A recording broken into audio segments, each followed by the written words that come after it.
I ngā mana, i ngā reo, i ngā rangatira mā, tēnā koutou katoa. Mōrena tātou. Good morning, everyone.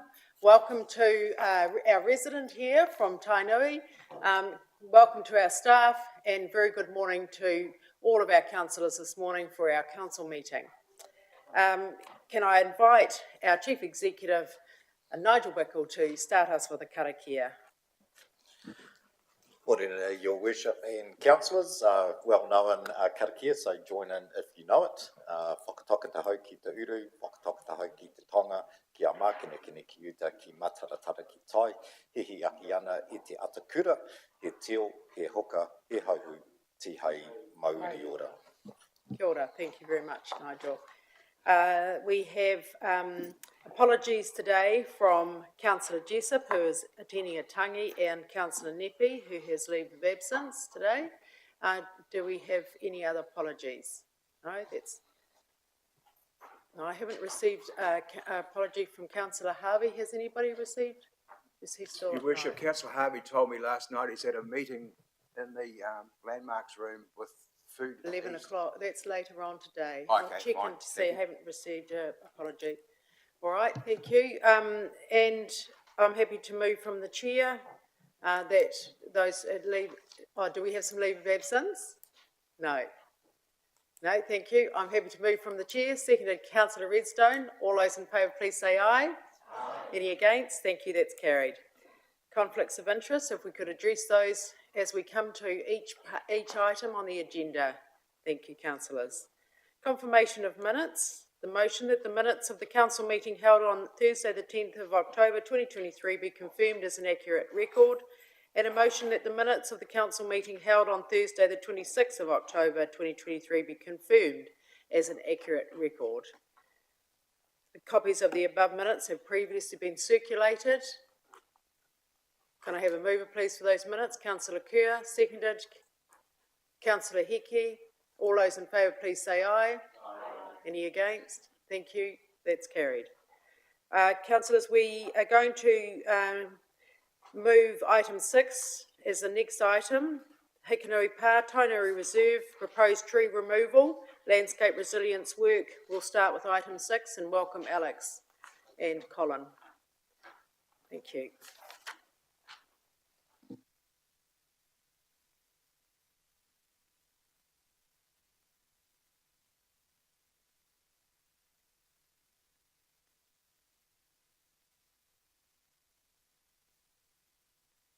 Thank you, Alex. If you could just put on your microphone so everyone can hear. Thank you.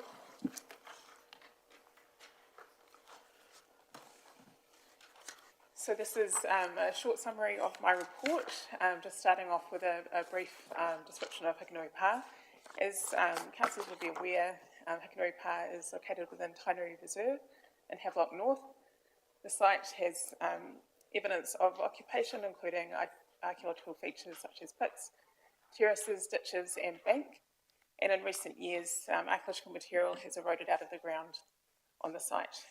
As the image on the top right shows archaeological mapping of the site along the ridgeline. The site has extensive exotic tree coverage, which is shown in the photo on the bottom right,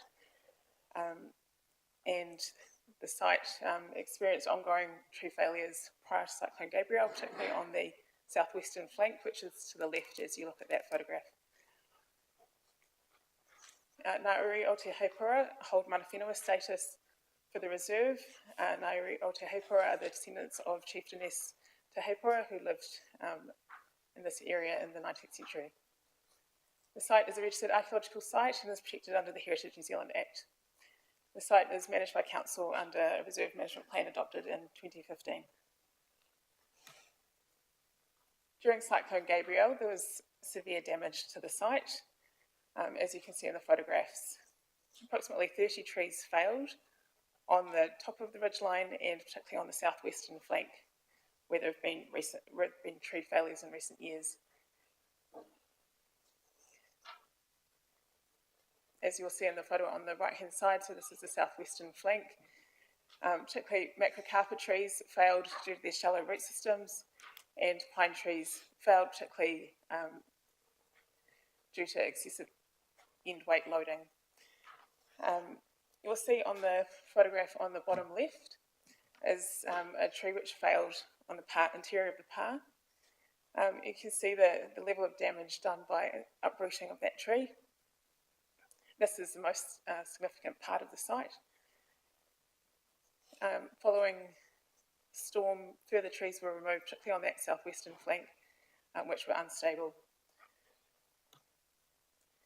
So following the storm, we engaged an archaeologist and a arboricultural specialist to undertake an assessment of the damage and provide recommendations for how to move forward. Their reports recommended removal of the entire remaining tree stand on the top of that ridgeline and on the slopes. The reason for this is to avoid any uncontrolled tree failure, which would lead to damage to the archaeological features, as shown by that previous photograph, disturbance of archaeological material and irreparable damage to cultural heritage. So the scope of the removals is shown in the plan, with the red area, the area proposed to be removed. The grey area, which isn't very clear, is up there, is the area particularly where trees fell during the storm.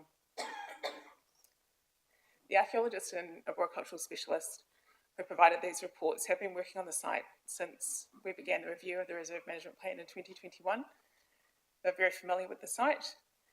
As part of that process, we engaged them to prepare an archaeological concept and management plan to feed into the review of the Reserve Management Plan. They prepared that with Mana Whenua and Heritage New Zealand. The recommendation in that plan was to remove all the trees as they were identified as the highest risk to the archaeological features.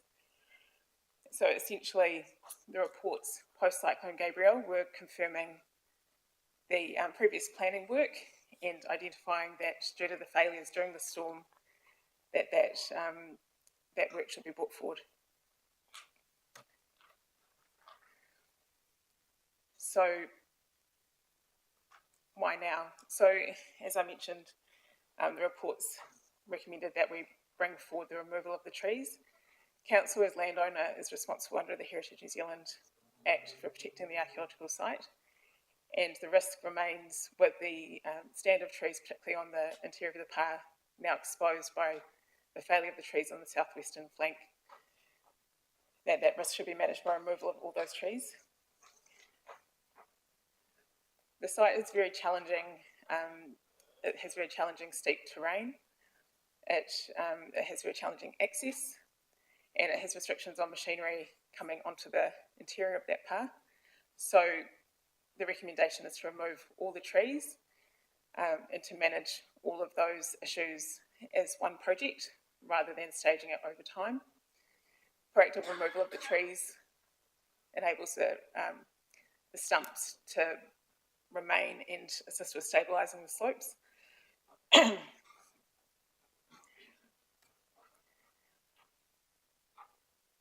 We, as well as working with the archaeologist and arboricultural specialist this year, we've also been working with geotechnical engineers and revegetation specialists requested by Mana Whenua on how to manage the site, both post-cyclone and if the trees are removed.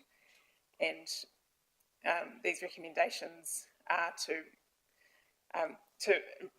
removing all the trees now would enable a more effective way of remediating the site with geotextile matting and revegetation as basically a clear felled site.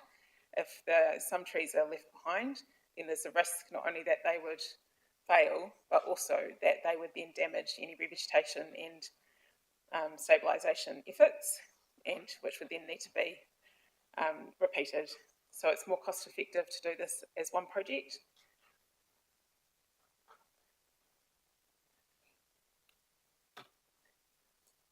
So in terms of costs, the tree removals themselves would be around $370,000. Drainage and geotextiles, $70,000. The first stage of revegetation on the highest risk areas, around $30,000, and the specialist advice another $30,000 for approximately $500,000. total for this financial year. If a resolution is provided today to proceed with these works, we would engage a contractor and look to undertake the works in late summer and early autumn when the ground is at its firmest, followed by the installation of the erosion control measures and the commencing revegetation. In terms of budget, obviously this is unbudgeted expenditure, and we request that this be provided for this financial year. So in summary, the recommendation in the report is that Council receive the report, that Council approve unbudgeted expenditure of up to $550,000 to remove all exotic trees on and around the archaeological site and implement landscape resilience measures. And prior to any works being undertaken, Council shall carry out local consultation with nearby affected property owners and residents. And that's the end of the presentation. Thank you very much, Alex. It's a very thorough report. Thank you for the update. I think there's quite a few questions for councillors to be satisfied with. I'll start with Councillor Butto. Thank you, Your Worship, and thank you, Alex, for that really good report. You've talked a lot about the implications for the archaeological side. Are there implications for health and safety by not doing the work or by delaying the work and those kind of things? The primary reason for doing the work is to protect the site under Council's requirement as landowner of the archaeological site, the Heritage New Zealand Act. In terms of public safety, there's always a risk to public safety across all of our natural area reserves, particularly during wind events, which is why there's signage in all our natural area reserves warning people not to enter during wind events.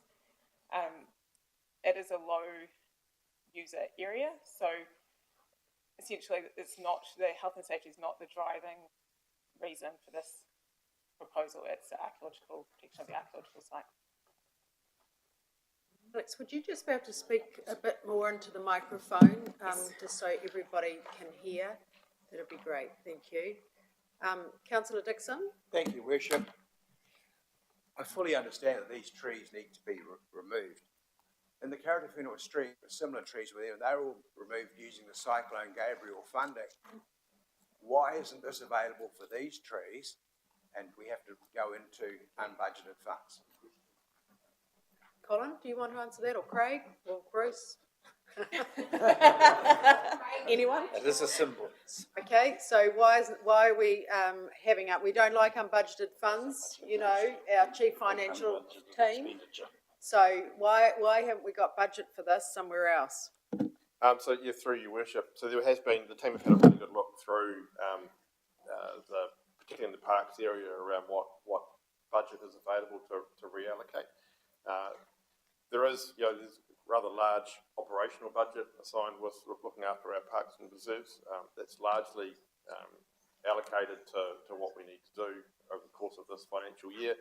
The team did identify a couple of projects that we potentially put on hold or defer. They're unfortunately loan-funded projects, and loan funding an activity like this is not aligned with our financial strategy. So really, the only sort of funding tool we've got is to use either unbudgeted or budgeted rates funding. At the moment, it's difficult to see that there is capacity within the current rates budget within the parks activity. As far as Cyclone Gabriel external funding, that's something that we'll continue to look into. There are opportunities to get additional funding from the Crown in support of Cyclone Gabriel needs. However, right at this point in time, we don't have anything definitive that we can put our finger on to say there is definitely some funding available from Cyclone Gabriel pots of money in the central government. Not to say that we won't continue to look and explore opportunities in that space. Thank you. Just, Your Worship, just a supplementary question. What funding was used to remove the trees from Karatu-Whenua stream? Or Tura Reserve, Yeah. which was a lot of trees. A lot of trees. Through you, Your Worship, in the midst of the emergency, that was unbudgeted funding in terms of getting on with that work to clear the streamway, so that too didn't have a budget. There was some movement around, but you'll also recall the deficit that this council recorded from last financial year, and those are part of the elements. Thank you. Thank you. Councillor Sholham? Thank you, Your Worship. And thank you for the clarity around the health and safety element. That was a question I had too. Given this site includes archaeological features, what are our actual legal obligations to Heritage New Zealand and the timing around executing those obligations? So the advice from the archaeologist is that those trees are the biggest risk to the site, and that Heritage New Zealand have been fully aware of our processes within the reserve since the commencement of the review of the reserve management plan. They've been involved in the process since then. They have been working with us through our planning process to reach a resolution for the site, and then also post cyclone. The advice from the archaeologist is that this is urgent works that should be completed now. So that's the advice that we've taken and have brought here today. Your Worship, are you accepting comments now, or would you like? I've got some more questions still going. Councillor Redstone, question? Thank you, Your Worship. Yes, it is a question. I'm just wondering why there's an impact on archaeological sites by not removing them and just leaving them where they are for a start, because there is good biodiversity in leaving the stumps where they sit. So in terms of leaving the stumps, we would, if the trees are removed, the stumps would be retained on the site. No, the ones that have fallen over, leaving the roots just sitting. So we would, so at the moment, the ones that have fell over during the storm that are on the site now, they would, at the moment, they're stable, and if we get permission to proceed today, we would then work with a contractor to identify exactly which material will stay on the site and which material will be removed and how. There's a number of factors to work through in terms of the biodiversity, as well as the fire risk, as well as the slope stability. So in our research so far this year, we've spoken to specialists across all of those fields and taken their advice around how the material could be left on the site. We would need to continue doing that once we have a contractor engaged. There's also new forestry regulations around material which can be left on a site, so we just need to come to a landing point. Essentially, though, we would seek to retain at least mulch on the lower third of the slopes and in the valleys to aid the revegetation efforts. That's supported by the ecologist whose advice we sought. But leaving too much material on the site, the advice from the geotechnical engineer was that may increase the risk of the slope failure following removal of the canopy. So we just need to keep working through all of those issues to arrive at a point. Thanks, Alex. I've got a supplementary question, and it's a basic one. What are we doing with the firewood? Can we recoup any of the money? The material that's on the site now that was removed following Gabrielle will be sold for firewood, and council will receive a rebate. In terms of the material that would be removed, the remaining material on the site, obviously it's quite a large volume. During our procurement process, we'd ask contractors to confirm how the wood would be disposed of and what rebate council would receive. There's different options in terms of firewood, export, but there's also various issues that also need to be worked through with that in terms of how it's removed off the site and what size and whether that can be used for export, etc. Essentially, we would require contractors to be very explicit about what happens to the wood, and that would be made available to public inquiry, because we know people are very interested in that. Yes. Thank you. Councillor Kerr? Thank you, Your Worship. Alex, your report 4.17 speaks about 7 submissions received for the draft reserve management plan. When I look at them, there were submissions in support, but 2 submissions were received opposing. And the reasons were adverse visual amenity, potential slips, erosion, and the need for trees to mitigate impacts of climate change. So my question is, with the plan that you've put in front of us, are you comfortable that all of those factors will be addressed? Yes. So as I mentioned, we've been working with a geotechnical engineer regarding the potential slip soil erosion from removal of the canopy. The advice we've received from them is that a combination of drainage and geotextile material as well as revegetation will be sufficient to ensure the stability of the site. In terms of mitigating the impacts of climate change, we know from the tree failures on this site prior to Gabrielle that it is a declining canopy, and so it is on decline, and so it's not going to be a long-term solution to climate change, and it will be, the indigenous revegetation will be certainly on the lower slopes and in the gullies, trees which will aid climate change in time, will be able to sequester carbon, and all those plants will be eco-sourced, so they'll be from the local area, so they'll be resilient to the changes in climate in the future. In terms of the visual amenity, yes, there will be a change. It's not, as shown on that canopy plan, it's not a huge part of the reserve, and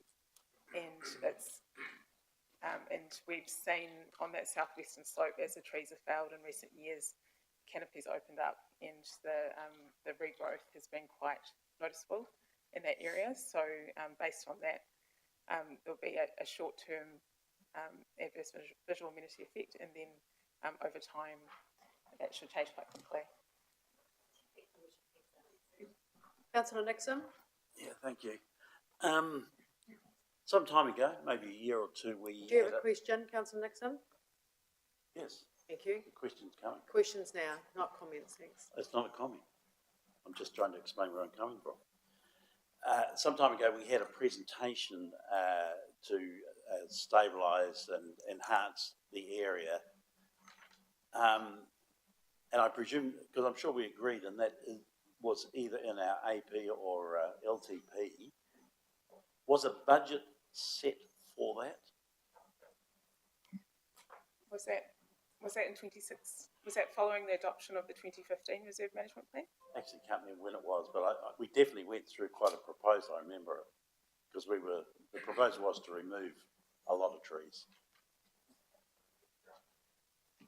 Can I speak that through you, Your Worship?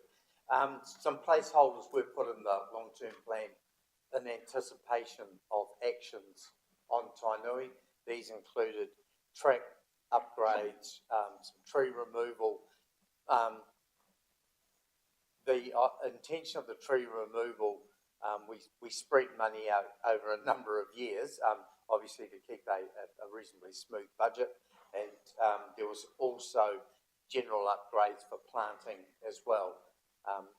Unfortunately, Cyclone Gabrielle has needed those projects to go almost on steroids. So how much did we budget, and over what period? Okay, the current year we have there was approximately 200,000 set aside, which has been, which we've been using this year on opening up those tracks to get the community back into the place, to get access. This really is and also doing some of the necessary work that has gone on with making the tracks safe in terms of trees that have fallen on the tracks, but that money is finite. It doesn't in any way. It would never cover this size of this, a project of this size. Can I ask a supplementary question, please? The area at the moment is fairly bare ground because the canopy prevents a lot of vegetation growing there. If we remove the trees and allow whatever grows underneath to take hold, what effect will that have on our maintenance costs ongoing, our ongoing maintenance costs? I get it the right way around. A very good question. I think the first 2 to 3 years, there's often when we actually do plantings of this kind, you need to release weeds and plants. But in subsequent years, the actual maintenance costs drop off. And if, even on a walk through Tainui last night, you'll see some of the work that the care groups have done with their plantings. There's not a lot of work that needs to be done in those established areas, but yes, there would be a spike to start with. But I also reiterate the care groups have been pretty impressive in the work they've done and have been supportive of the work up there. The last but not least, is that included in the 560,000 we're talking about? The first stage of revegetation and the maintenance required for that is, and then moving into the next financial year, that would be, we would seek to use operational budgets, external funding, as well as standing up the care group again post cyclone and utilising them for maintenance of the area as well. Thank you. Thank you. Councillor Corbyn? Thank you, Your Worship. I understand the need to protect the site, but I do have a question on the timing of the work and the timing of making a decision today, noting that it's unbudgeted expenditure, quite significant. We are waiting to consider priorities on expenditure, indicating that we may cut back on some. So I'm just a bit concerned about considering this in isolation to any other expenditure considerations that we may have. So my question is, if this was delayed, the decision, 500,000, delayed until we had those global total considerations, what would that impact be? So the reason for requesting a decision today is to enable the works to be undertaken in late summer and early autumn when the ground is at its firmest. The process from here, if there is a resolution to proceed today, would be to seek an archaeological authority from Heritage New Zealand. That takes approximately 10 weeks over this Christmas period to process, and then the works would be undertaken fairly soon after that. The works wouldn't be undertaken in winter when the ground's soft and could cause more damage. So essentially, if the consequence of not having a decision today would be the work would be delayed for approximately a year, and there would be another winter with their stand remaining exposed on the top of the park.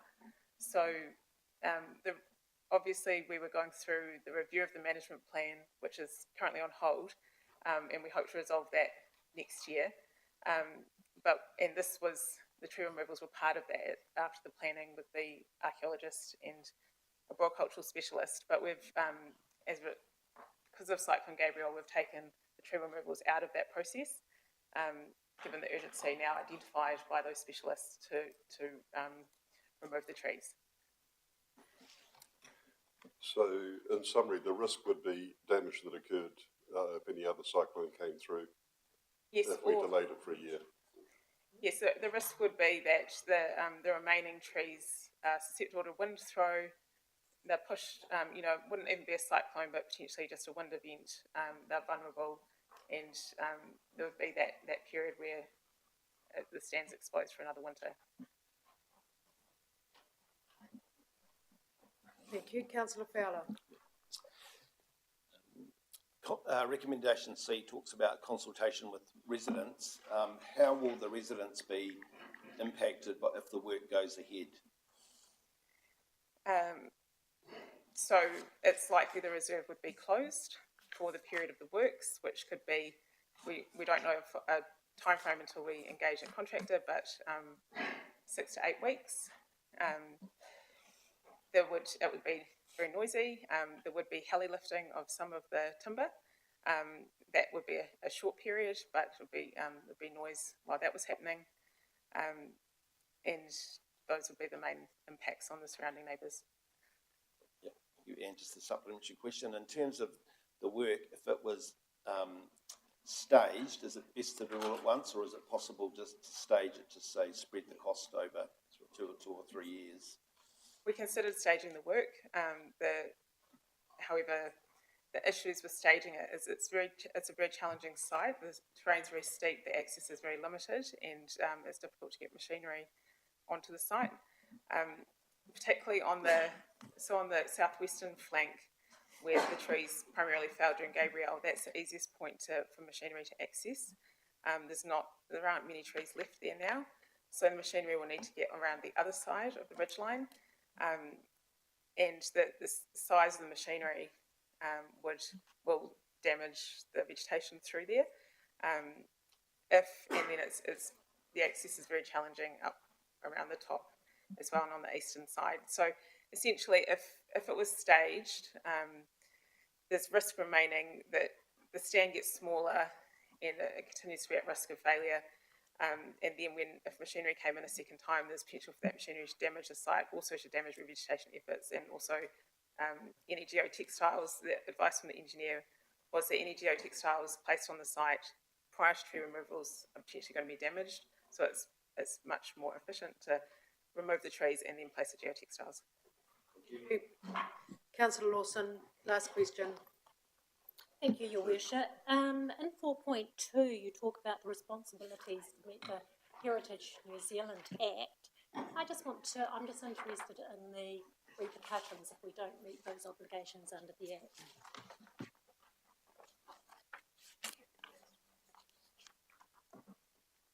The advice from the archaeologist has been that Heritage New Zealand has been proactively working with us on this process since 2021.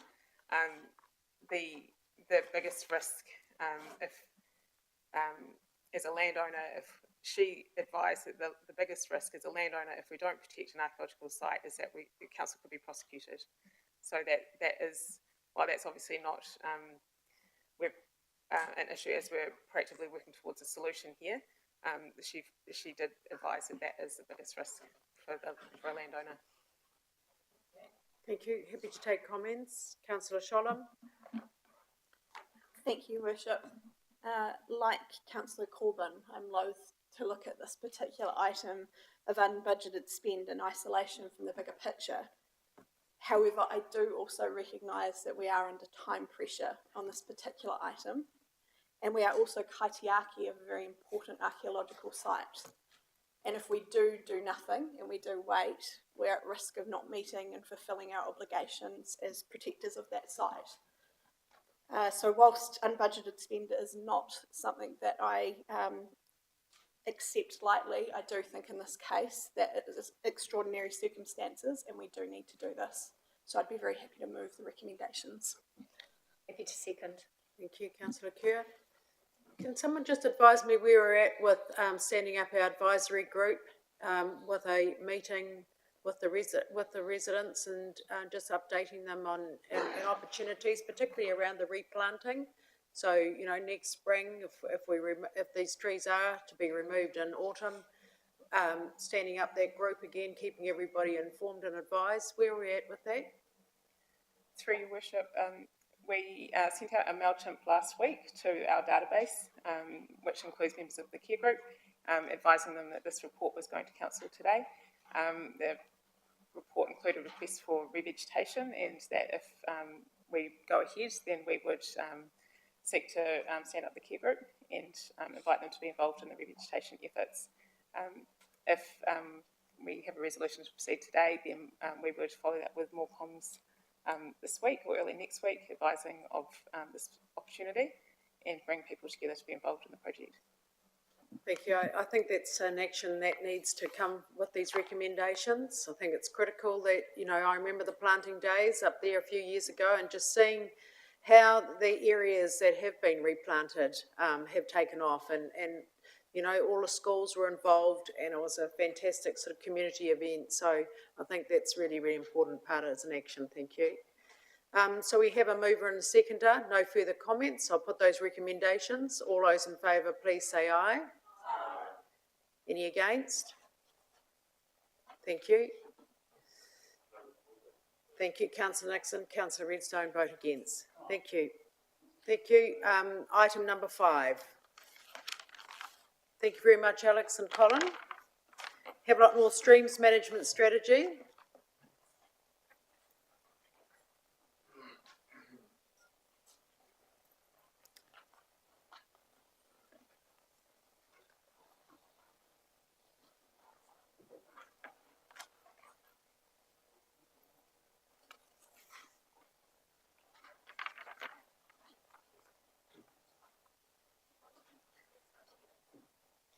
Welcome, Steve, Craig, Darren, and we look forward to hearing from you. Thank you for your paper today on the care and the future of the Havelock North streams and the information that we have learnt and what the next steps are. Thank you. Steve, are you going to lead us through? Yes, Your Worship. Thank you, Your Worship, and councillors for the opportunity for the Three Waters team to present to you this morning on the Havelock North Streams Management Strategy. Kia ora koutou, e te whare, just to introduce the team, myself, Three Waters Manager, Steve Kay, Craig Mountford, Stormwaters Manager, and Darren de Klerk, Principal Consultant from Becker Consulting.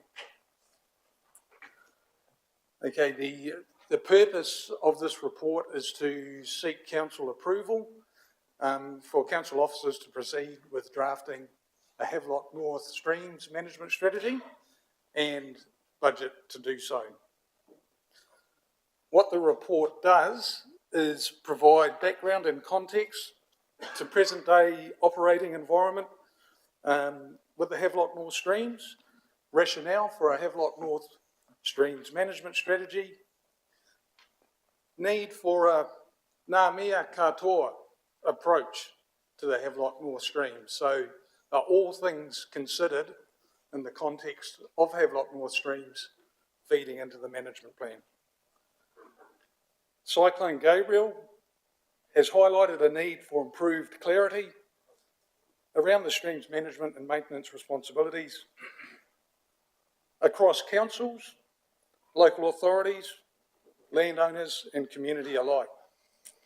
It highlights the need for improved engagement and community and communication of expectations with community.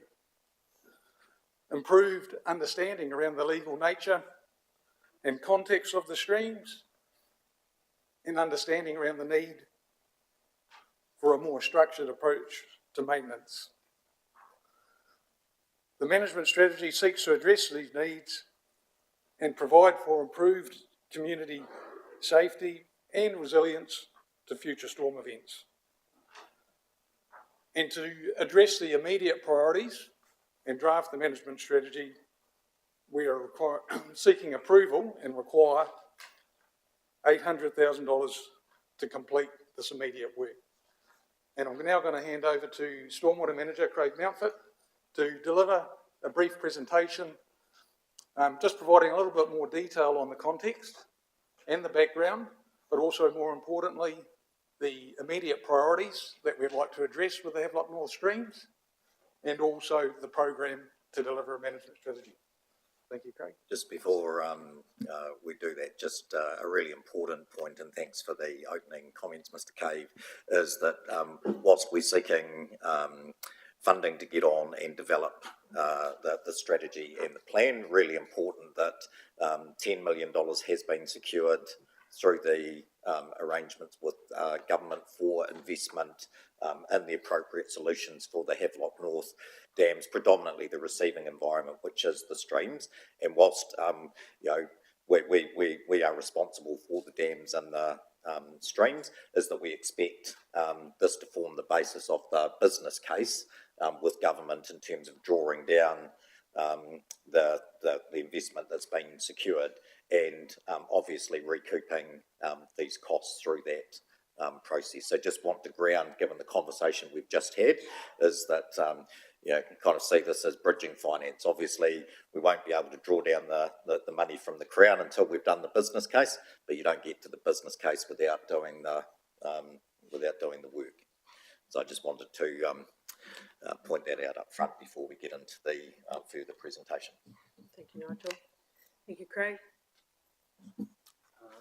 Morena, Your Worship, councillors, thank you, Steve, thank you, Nigel. So welcome this morning. As Steve has said, we're coming cap in hand for you to approve some unbudgeted funds for us to develop this strategy. There's been a number of work already done in this area, and I'll just remind you of where we're at, I suppose. We've got 5 main streams that run down from the Havelock Hills through Havelock Village to the Karamu. Green lines there indicate the amount of area that is actually in private ownership. So there's a lot of understanding that council needs to develop in regards to how we're managing these streams with the ratepayers of Havelock. We still have significant areas of the streams which are unstable, soft sediments on the side of the streams. If we get another event this summer, who knows what may happen. Council is trying to work through that to what our responsibilities are, what responsibilities we need to be putting on to the ratepayers, all those sorts of things. This strategy plan that we wanted to develop will allow us to put some formality around that, have some understanding of how we can actually move forward as a community. We have the care groups who are heavily involved in a number of the stream reaches. There's council, there's ratepayers, all those people who live on the back of them, and regional council as well, because they are receiving environments, we have consents, all sorts. Sorry, and Manua Whenua, who we're partnering with, which we've already had some dealings above the Havelocks dam areas, but also we need to use our relationship with them so we can better understand how to manage the downstream impacts. So this brief review of what actually happened for Cyclone Gabriel, but I'm sure you're all fully aware of that. The Mangarao stream was the most significantly impacted. The calculations were that if we didn't have a dam in place to protect Havelock Village, there would have been an additional 20 cubics per second coming down that stream, which would have had far more impact than the impacts that already occurred, which for ratepayers was also quite significant. What we're proposing, this is just outlined some of the significant areas of impact where all the houses are located. Most of them are in the Mangarao stream area, but our strategy is to cover all 5 of the streams so that we can better manage the area. These are the 2C areas which have been highlighted with the HBRC report that has been put together in regards to that, similar to Pakawhai and Esk Valley. Now, the thing that I'd like to highlight for the Havelock North area is it falls within the Hastings District urban stormwater area. So Pakawhai and Esk Valley fall within regional council's area because it's a rural, and so they manage that on a stormwater flood type regime, whereas Havelock North falls under the urban stormwater network, which is why it's directly with HDC to manage. But we still have regional council doing a report to advise on what mitigation options are available for the Mangarao stream. Excuse me, just to interrupt, Craig, when are we going to hear the results of that report from HBRC? Thank you, Your Worship. If I can provide answer to that. Speaking with the principal consultant for Hawke's Bay Regional Council yesterday, expected to be definitely completed by the end of November, if not before. So we're still on track. Craig, you can be seated. Is that the completion of the presentation? I can continue if you'd like, or I can... You can continue. Oh, yes, sorry. you can sit. You can sit. Sorry. Confusing. Okay. Happy to continue? Yes, thank you. Right. Sorry. So those are the properties that are directly affected under the 2C categorisation, which are being investigated by regional council. The Mangarao stream flows pretty much through the middle of that area. So what the strategy program that HDC is trying to put together with these funds is to develop in full term a catchment management plan for each of the 5 streams. So to put that together, there's a significant number of aspects or items that need to be covered off.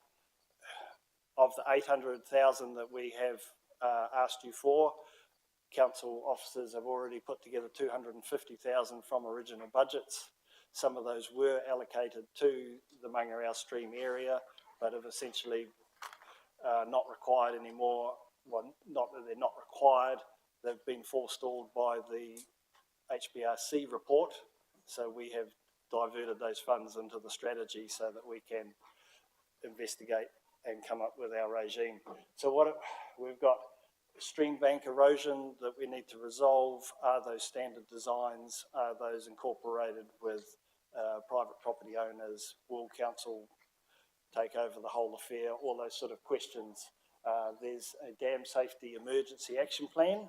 So based on the event, council realised that there was improvements that could be made with our action management plan, and so we're attempting to engage.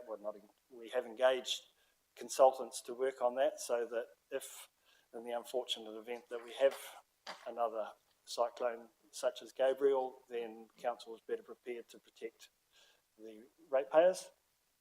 And we're wanting to uplift our maintenance program. Historically, we spend about 100,000 on tree clearance and debris clearance in those streams.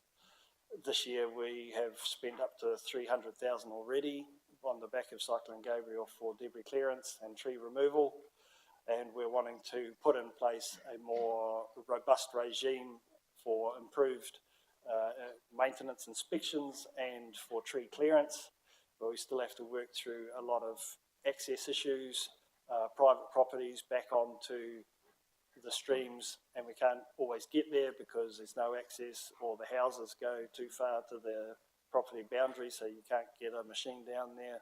All those sorts of little quirks with the streams. So those are sort of the key levels or key items. You can see here in green that we've highlighted those green items, but there are significant other areas that need to be undertaken with engagement with community and other major stakeholders, Manawa Whenua, those sorts of things. Just jumping back to this for our timeline, so we've got a period of 12 to 24 months to try and develop the strategy, and this is all prior to actually any physical works that we're looking to undertake.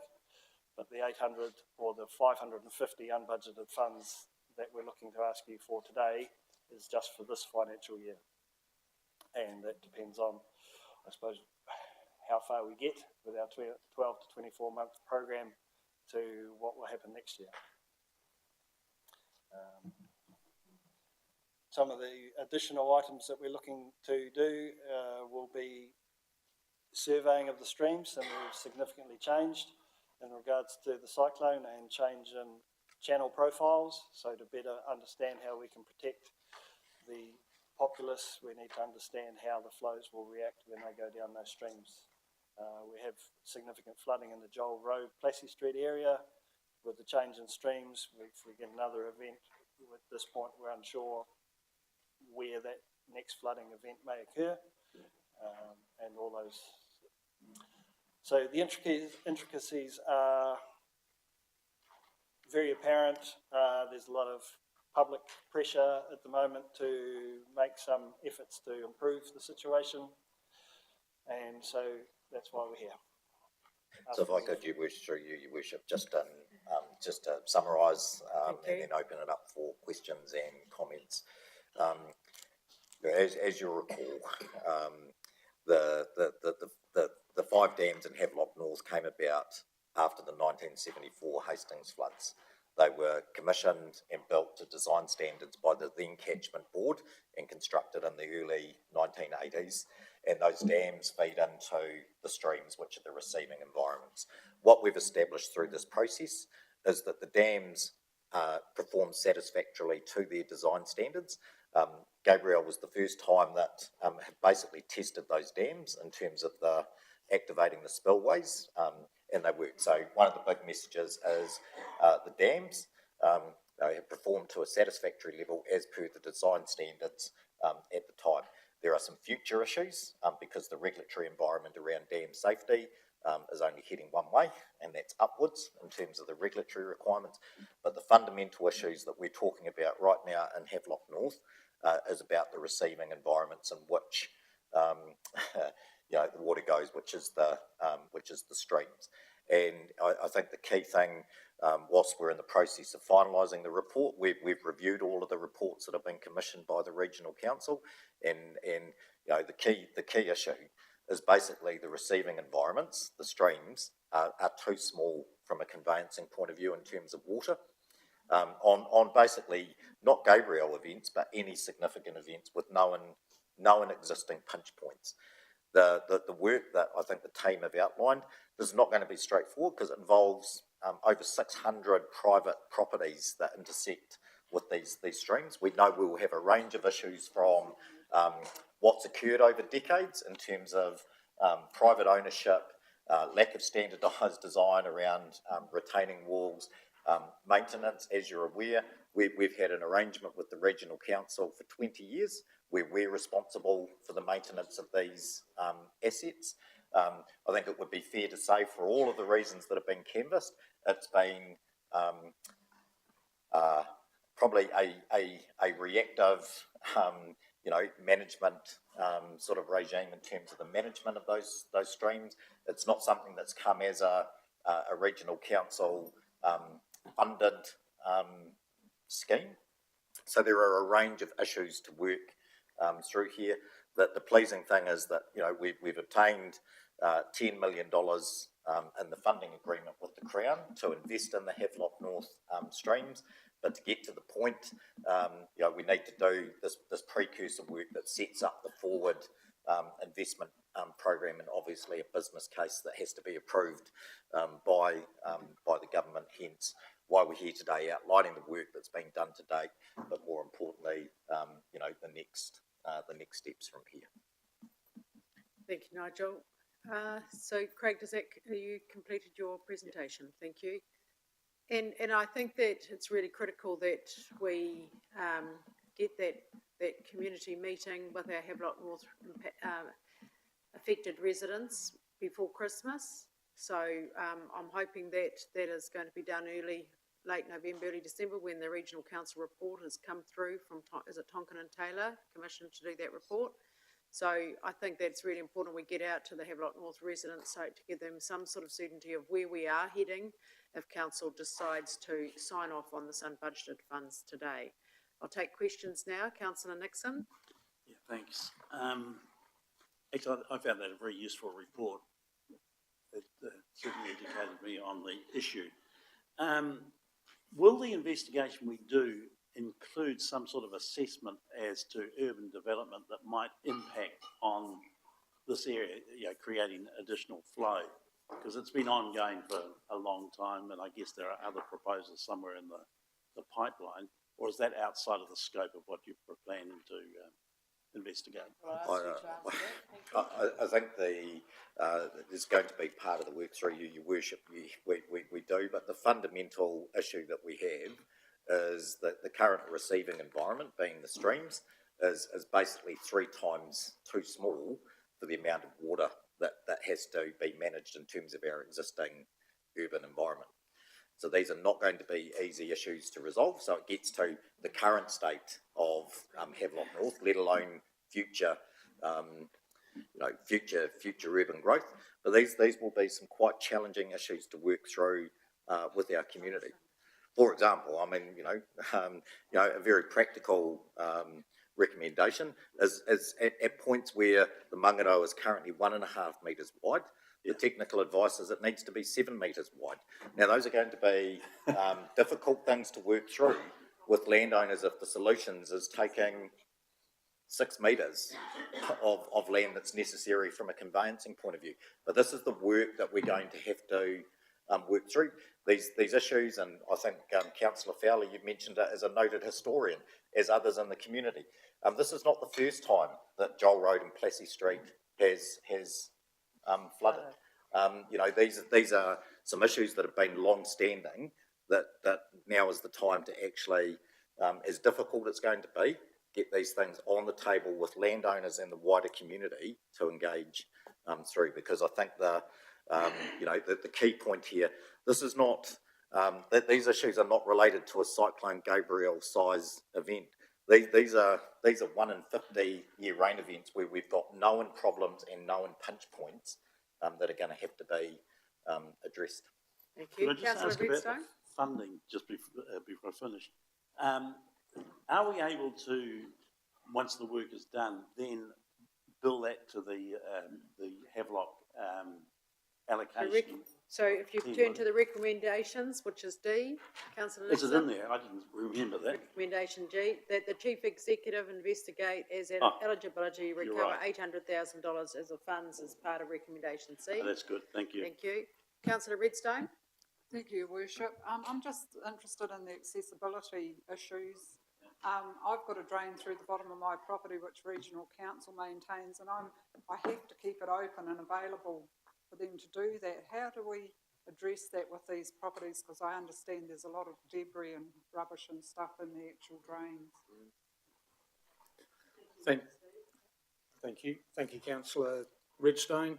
So, as mentioned through the presentation, large reaches of the streams, private ownership, with built developments and structures right up to within 6 metres of the stream channel itself in some instances, in a couple of instances even closer.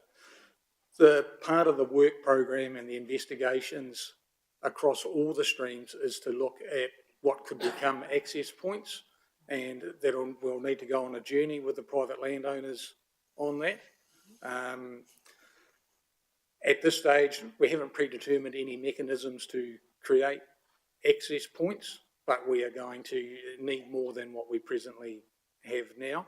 I can say through the Tonkin and Taylor report, just on the specific reach of the Mangarao stream, that they've gone as far as identifying, and this is adjacent to the flood affected properties, what could become suitable access points. But currently those are in private ownership, and we'll need to have appropriate conversations at the point of finalising that report and progressing.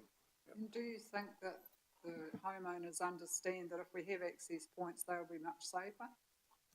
Oh, I think this is all part of the strategy. So, you know, we need to bring people on a journey with us, and that's why it's critical we have that meeting prior to Christmas so people know what next steps look like post-cyclone.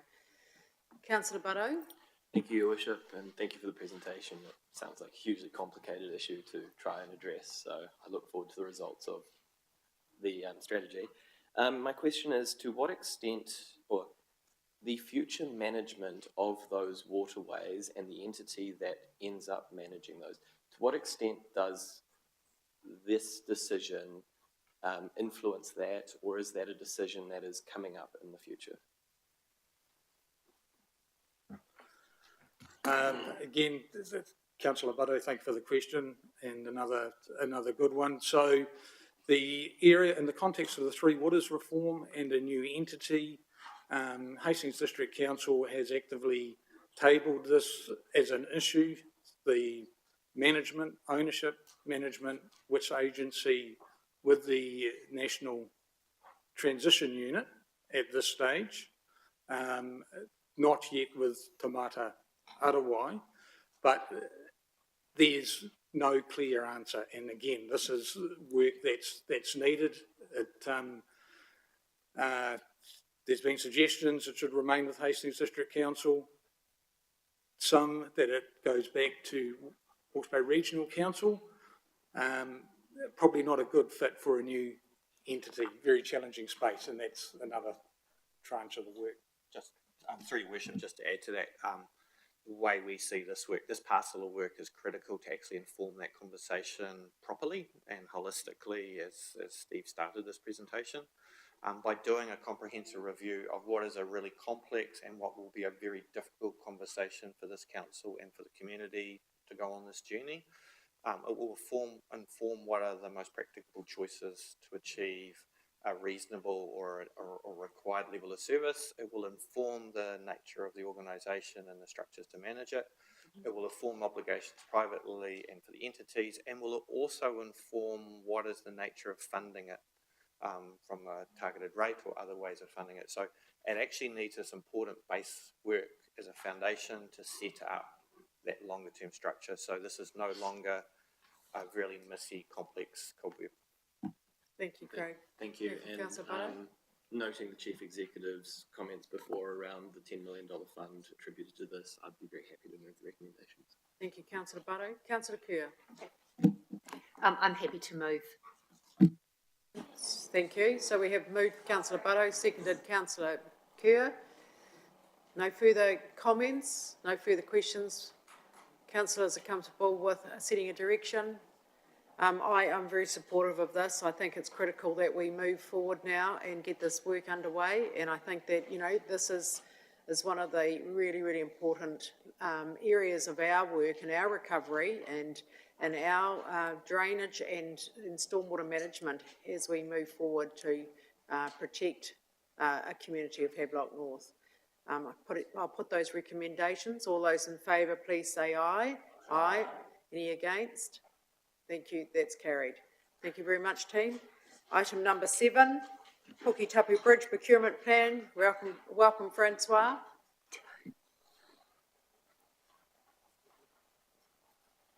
Good luck with the project. And look forward to the meeting. Can I just put that as an action, please, that we arrange a meeting prior to Christmas with the residents impacted by Cyclone Gabrielle? Thank you. Might have a date. Good. Beautiful. Well, item number 7, Puketapu Bridge. Our community of Puketapu will be very relieved to see this paper coming forward today. Welcome. Francois, could you please introduce your team with us today, please? Your Worship, Councillors, my team with me today is David Plowman. Currently is our bridge engineer, seconded from WSP to us since we have a vacancy in that position. And then Luke Ledbetter representing the design team for the bridge. The paper before you today is for the engagement of a contractor, early contractor involvement for the construction of Puketapu Bridge. Puketapu Bridge is the only bridge or only gap in our network where bridges has been washed away, and therefore we want to establish or rebuild that bridge as a matter of urgency, because it's such an important corridor, access route, and the community is basically divided into two. So I take it that the report is read, and would like to hear if you have any questions on the report. Thank you.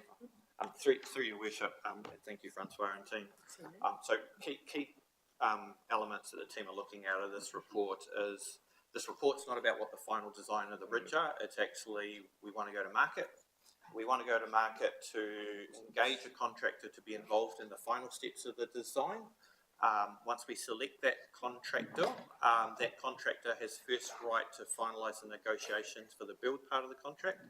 The reason the team have got to that position, and we didn't give you this long journey document which goes to procurement options and choices, is it enables us to carry on having conversations with mana whenua and the community around finalising some of the idiosyncrasies.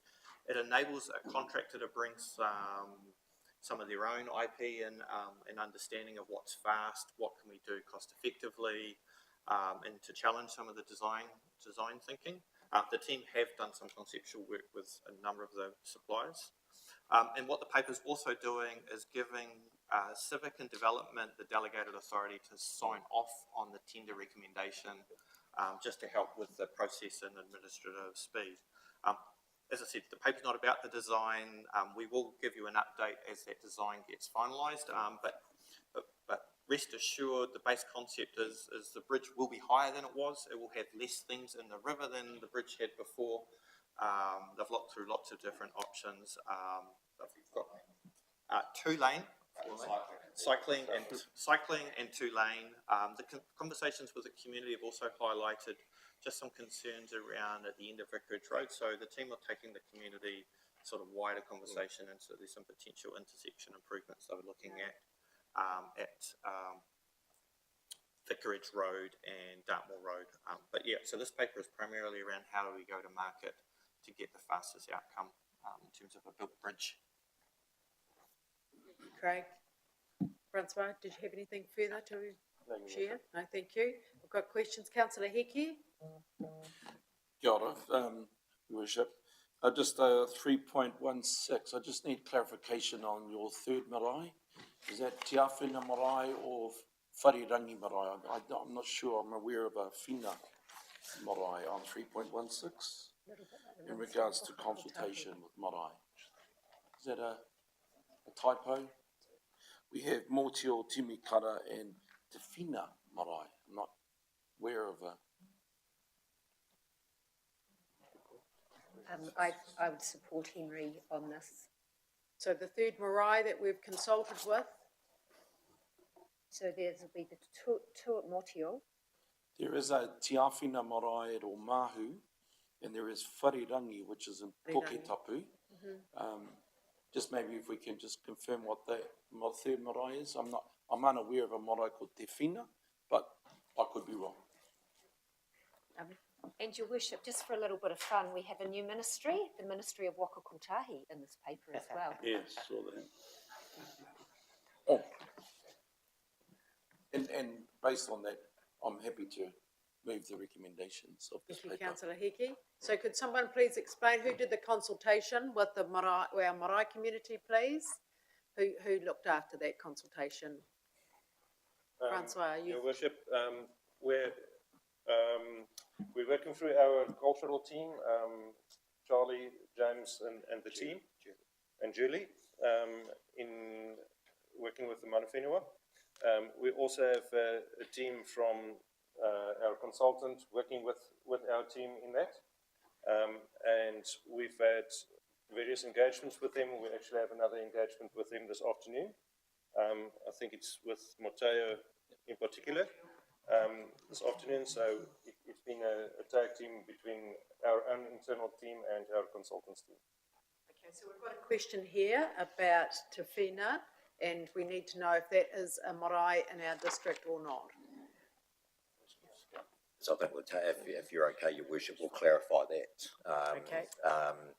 Yeah, I mean, I'm aware that we've engaged with, primarily with Mōtio and Timikara. So we just need to, I think we need to clarify offline whether there has been a third marae engaged with, but clearly the whole process, of engagement to date has been taking the Puketapu community and Mana Whenua with us to the point we're at the moment, but we'll need to clarify. Okay, thank you. If you could come back. Thank you. Councillor Nixon? Yeah, thank you. You can't not support this, of course, but I couldn't help noticing a picture this morning on the top floor with the swing bridge next to it that seemed to be appreciably higher than the bridge we've just lost. Do we have any understanding why that decision was made to build the bridge at a lower level? I don't personally. It was before I was born. Yeah. Is it relevant? But I do know a couple of vehicles fell through that bridge deck in its day. So rest assured, the team are working through. They've been working through trying to get access to also the NIWA data that HBRC are doing. And because the road was dropping into the bridge, even without having updated flood levels, we're just taking the opportunity just to lift that up, and so we don't drop down as well. Thank you. Councillor Kerr? May I make a comment, please? Yes. Thank you. I'm really excited this has come through. Chaired two meetings of the community, and getting the bridge underway has been of most urgency for them. As I read this paper, there was a comment in here, I can't quite find it, that speaks about local businesses may not have the skills and expertise to be able to tender for such a large contract. That is of concern for me, but I do note the reasons why, and I'm happy to second the paper if you haven't got a seconder. Thanks. Thank you. Thank you, Councillor Kerr. Sorry? Could you just clarify to Council, please? Through your worship, and thank you to Charles for clarifying the He just marae. sent it to me. Puketapu for the Puketapa paper are Motio, Timikara and Wharangi Marae. Yeah. Whararangi. Thank you. Excellent. Thanks very much. So we have a mover and a seconder. Any further questions or comments? So Councillor Hickey, seconded by Councillor Kerr. I'll put those recommendations. All those in favour, please say aye. Aye. Any against? Thank you. That is carried. And very good luck to our team, and we look forward to that tender process coming back through civic administration and being able to get underway with that project. Thank you very much, team. Item number 8.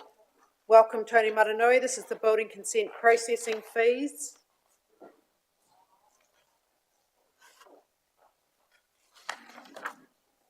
Just through you, Your Worship, as Mr Mananui is coming up to make the presentation, whilst it's called building consent processing fees, I think excitedly it's about actually introducing enhancements in terms of an end-to-end online processing system, which I think we're very excited about, as is the building community. So whilst we need to deal with the fee that's associated with that system, it's largely about the introduction of what will be, I think a significant addition to the way that we manage our building consent process. Thank you. Kia ora. Morena, Tony. And happy birthday, Tony. Last week, was it? Yes, and I have to say, I mean, we were kind of amazed that Tony has become a gold card carrying member of the population. Unbelievable. I hope I look like you when I'm 65.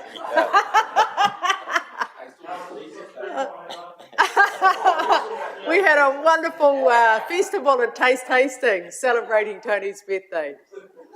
Right, back to business. Building consent processing fees.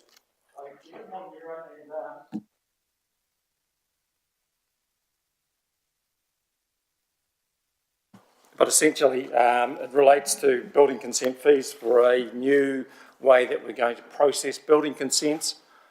And it involves obviously a cost, and that cost is what we're paying the contractor. We're on passing that particular cost to, I guess, applicants, builders, and people seeking building consents. So the building consent is being raised from $46 to $152, and in terms of the building consent amendment, unfortunately $0 to $152 if applicants seek an amendment.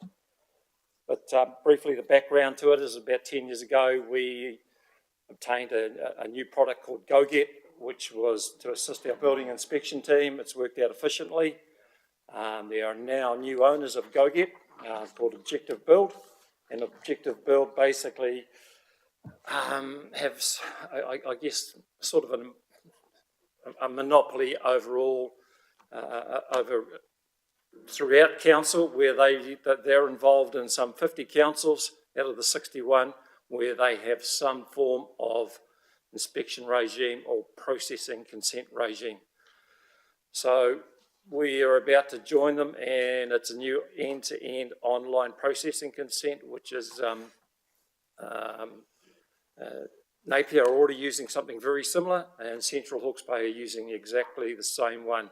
And the cost that they presently have is Napier 144 and Central Hawke's Bay 150.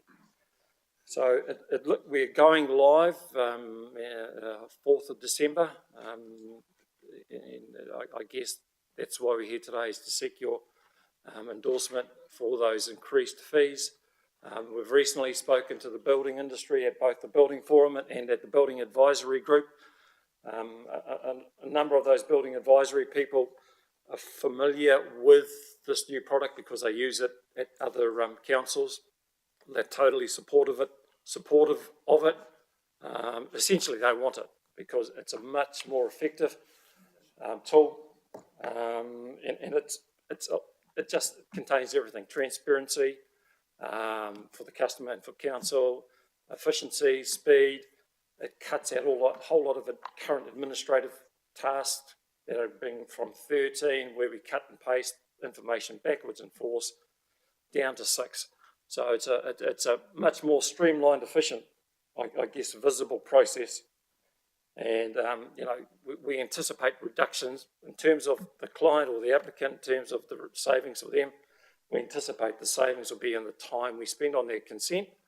And essentially, if we can save them 30 minutes in processing a consent, that's paid for the extra funding and the extra cost that they have to pay for this new process. And, excuse me. And, so the building advisory, it includes a number of people on that advisory group, including Mr. Dave Dravitsky, who's in charge of Master Build New Zealand. He's the general manager.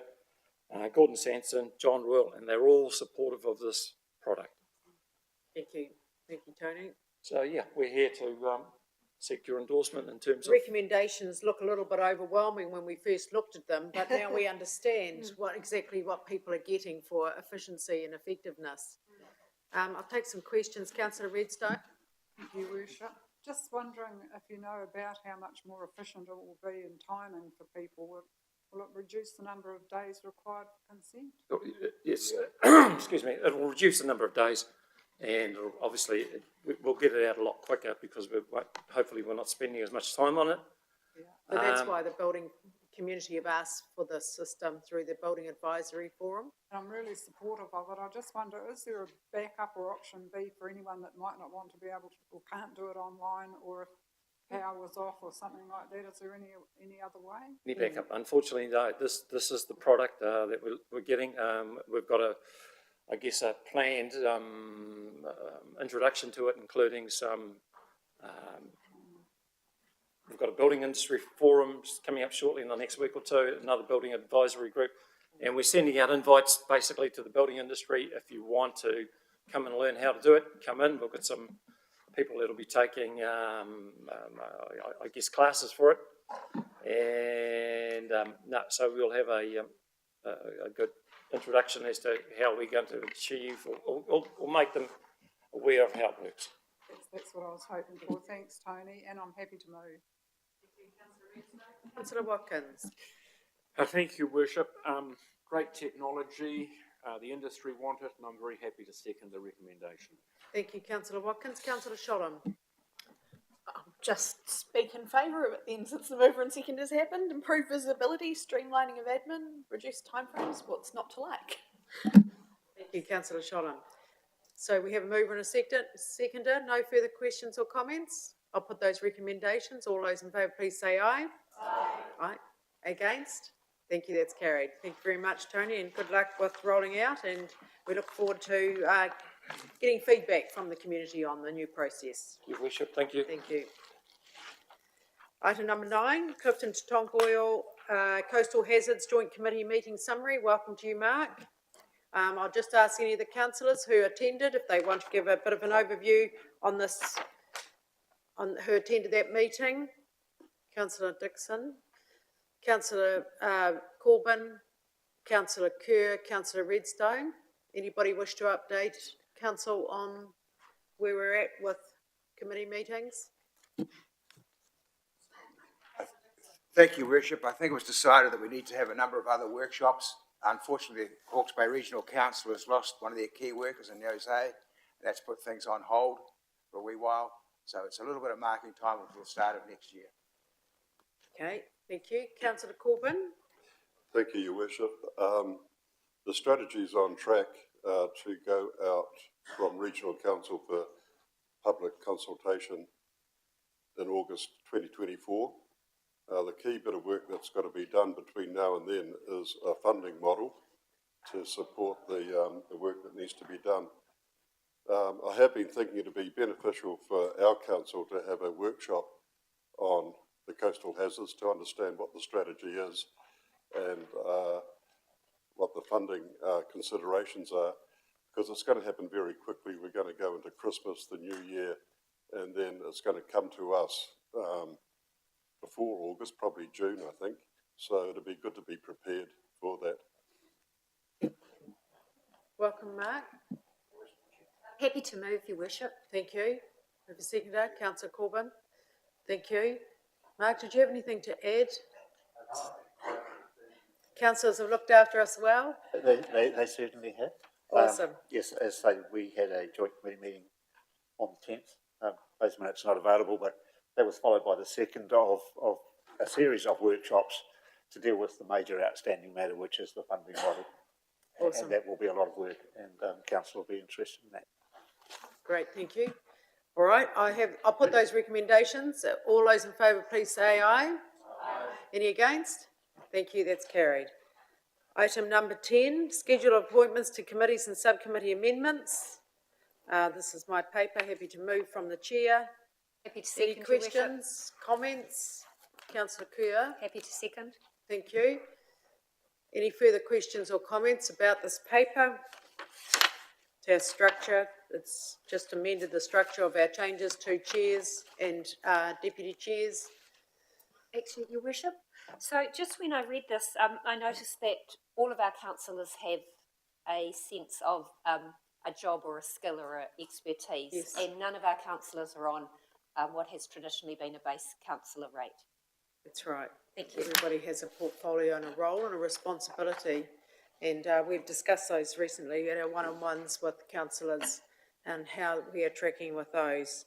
And while I'd like to acknowledge the two changes of our standing committee chair people, and I would like to take this opportunity to thank the work of Councillor Harvey and Councillor Lawson and the work that they have done in the first year of our triennium. So I'd like it noted that the Mayor acknowledges both councillors for their work in those standing committee as chair people. Thank you for your hard mahi. And it's a big role and responsibility, and it's an important part of my leadership team for our organisation. So we have a mover and a seconder. If there's no further questions or comments, I'll put those recommendations. All those in favour, please say aye. Aye. Any against? Thank you, that's carried. Item 11, schedule of meetings for 2024. Your Worship, I'm happy to move this, and the one thing I'd really like to note, because for many years it was hard to do, is seeing that this organisation has no meetings during holidays, for 1 week of each of the school holidays. Yes. Which is not actually about councillors, but it's about staff and those that are parents, grandparents, aunties and uncles of children. So I'm really delighted to move this, and thank you, Louise, for doing it. Great, thank you very much, Councillor Kerr. The seconder, Councillor Watkins. All those in favour, please say aye. Aye. Any against? Thank you, that's carried. Item number 12, proposed meeting of scheduled meetings. There's just one new meeting, 30th of November, a council meeting at 1 p.m. Councillor Nixon, moved. Councillor Fowler, second. Anybody? Councillor Your Worship, Corbyn. I don't think that's in our diary yet. No, we have to approve it today first, and that's what we're doing now. I support it then. Thank you. Pleased to hear it. I'll put those recommendations. All those in favour, please say aye. Aye. Those against? Thank you, that's carried. So that's our next council meeting in 2 weeks, as we do at the moment. And that concludes the public part of our agenda today. I wish to thank any of our members of our community who have been with us, and we look forward to sharing a very special video highlighting our year's activities that we used last night to thank all of our volunteers, all of our supporters throughout the year. And at that meeting on the 30th of November, I think it'd be very, very appropriate to share that with our wider community online. It just highlights some of the hardship and also some of our success and our achievements throughout 2023. So on that note, I will conclude this part of the agenda, and I'll just ask now, before we close, if we could ask Mr. Cameron to advise us why an item should be in a public excluded meeting. So thank you, Madam Chair, and also through you. So the two agenda items in public exclusion relates to council's sensitive business information and that of other parties, and to enable ongoing negotiations with council and those external parties. So at this stage, it's recommended that it's appropriate for these matters to be heard in public exclusion. Any questions, councillors, on those items being in public excluded? Can I have a mover, please? Councillor Sholem, seconded Councillor Apatu. All those in favour, please say aye. Aye. Any against? Thank you, that's carried. That concludes the public part of our agenda today. Kia ora.